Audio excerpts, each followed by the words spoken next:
welcome to Motherhood Journey with Esther. Today we'll be talking about ovulation cycle. Men are from Mars, women are from Venus, and though we may share a planet and many other similarities, our bodies function in some majorly different ways. In this video, we'll take a look at some of those differences unique to women. Women between the ages of 12 and 50 years old undergo a monthly cycle in which their uterus prepares for pregnancy. It prepares for a fertilized egg to settle and grow into a baby.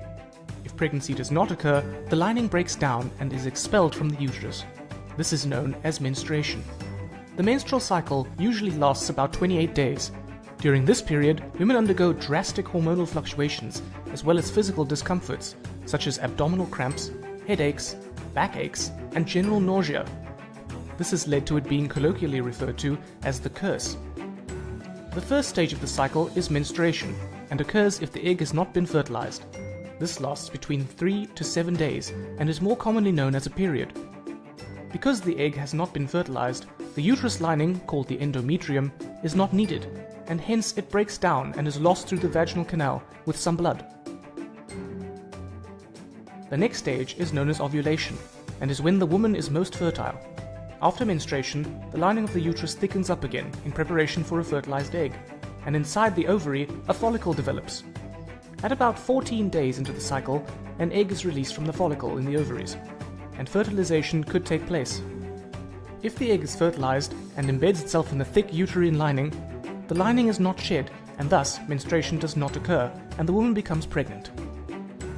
If it doesn't manage to embed, then the lining will break down and menstruation will occur and the cycle is repeated. The menstrual cycle is controlled by two main hormones, estrogen and progesterone. We met these hormones in this video. Estrogen is produced by the ovaries and causes the uterus lining, the endometrium, to thicken again after menstruation so that it is ready to receive an embryo. Progesterone is produced by the empty follicle in the ovary. See how it is produced after the egg has been released and then drops off if the egg does not embed in the uterus or if the egg is unfertilized.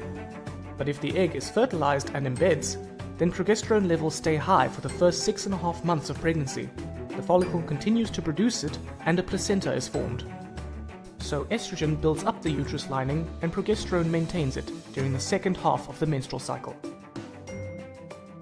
There are two other hormones also involved: the follicle stimulating hormone, or FSH, and the luteinizing hormone, or LH. Both FSH and LH are secreted by the pituitary gland. FSH causes the egg to mature in the ovary, and it also stimulates the ovaries to release estrogen. The estrogen then stops FSH being produced, so that only one egg matures in the cycle. LH causes the mature egg to be released from the ovary and stimulates the release of progesterone. You may want to browse the internet to learn more about these hormones. So from this video, you should now have a better understanding of how the menstrual cycle works, how the main hormones estrogen and progesterone control it, and how a woman's body is affected by these drastic changes.